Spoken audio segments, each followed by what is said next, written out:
रहीम। अस्सलाम वालेकुम। मैं हूं आपका भाई अब्बास हमदानी और आप देख रहे हैं जाफरिया टीवी। आज का हमारा मौजूद गुफ्तगू है खरूज असहब जरहमी कहतानी। दोस्तों, काहबल अहबार ने कहा कि ज़मीन पर ईसा अलैहिस्सलाम का नज़ूल हतमी है, लेकिन इससे कबल कुछ अलामात और कुछ फितने ज़ाहिर होंगे।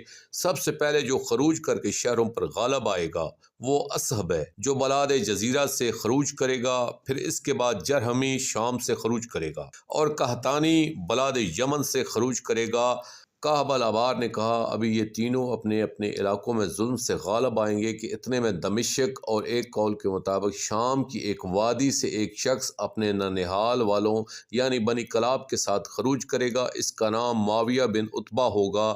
इसका कद मियाना, आवाज़ बुलंद और इसकी नाक तवील होगी। जो इसे देखेगा यक चश्म समझेगा। वो इब्तदा में ज़ुहद और तकवा का इजहार करेगा और जब इसका इक़्तिदार मुसल्लम हो जाएगा तो ईमान उसके क़ल्ब से महव हो जाएगा। वो खून रेज़ी करेगा, मसाजिद जुम्मा व जमात को मुअत्तल कर देगा। इसके ज़माने में हर शहर में कुफ्र व फसक की कसरत हो जाएगी, यहाँ तक कि फसाक व फसूक व फजूर कर लेंगे और दुनिया में कत्ल की कसरत हो जाएगी। इस वक्त अहले मक्का जमा होकर सुफियानी को खुदा के अजाब का खौफ दिलाएंगे तो वो इनके कत्ल का हुक्म दे देगा और सारे इलाकों में उलमा और जुहाद को कत्ल कराएगा। इस वक्त लोग कुरैश के शख्स के पास जमा होंगे जो आले रसूल सल्लल्लाहु अलैहि वसल्लम से होगा और वो इमाम महदी अजरल्लाहु फर्ज शरीफ होंगे और सुफियानी की हलाकत की ख्वाहिश करेंगे। दोस्तों, आखिर में मैं शुक्रिया अदा करूँगा अल्लामा तालिब जौहरी साहब का। ये मजमून मैंने उनकी किताब अलामात ज़हूर महदी अजरल्लाहु फर्ज शरीफ से पेश किया है।